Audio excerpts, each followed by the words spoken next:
It's certainly a big piece of logistics. We start here at 2 o'clock in the morning, I think it is, and the rehearsals just started at 2:30. So we have installed a very significant lighting system, laser systems. I think there's over 2,000 indoor fireworks have been installed. So there's a lot of people working behind the scenes to make it happen. And then, of course, the magic to the audience is, fingers crossed, it happens seamlessly every time.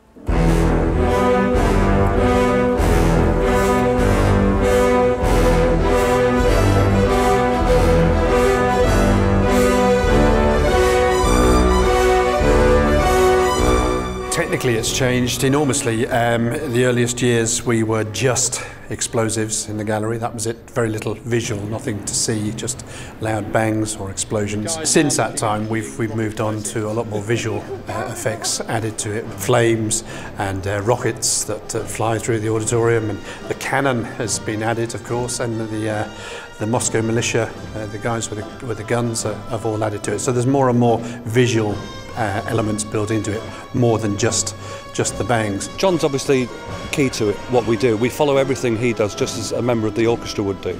So nothing we do is played back automatically, it's all played back live on the night. And I call the cues in time with the music, because things change, the action changes sometimes with the dancers, so it's good to be able to call it as a live act. And we're literally part of the orchestra, except we're operating the lights as an instrument as opposed to a conventional instrument. Anything that creates light we have to cope with, so we've got the pyrotechnics, we've got the lasers, and we enjoy working with our colleagues on those elements.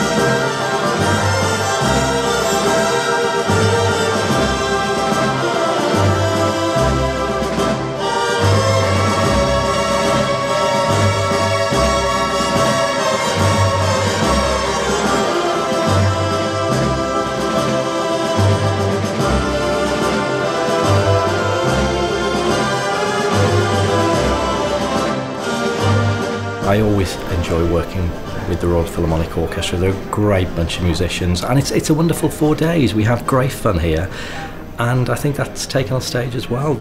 I think it works because it makes classical music very approachable.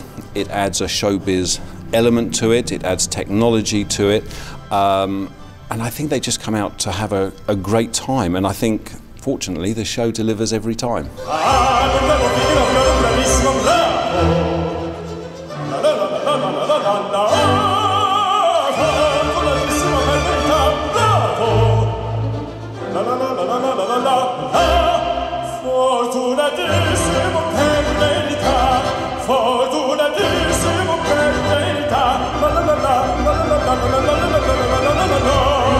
I mean, the music says so much, and I think what's fantastic about these particular concerts is the music has always remained at the heart of them.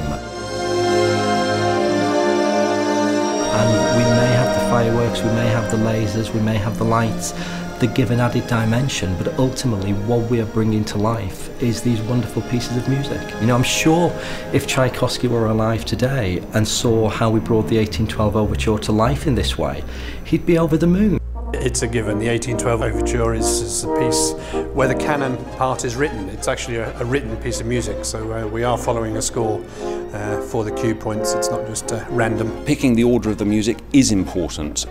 Picking some new pieces each time is important, but obviously still delivering the pieces that the audience are really expecting and the major parts of the show.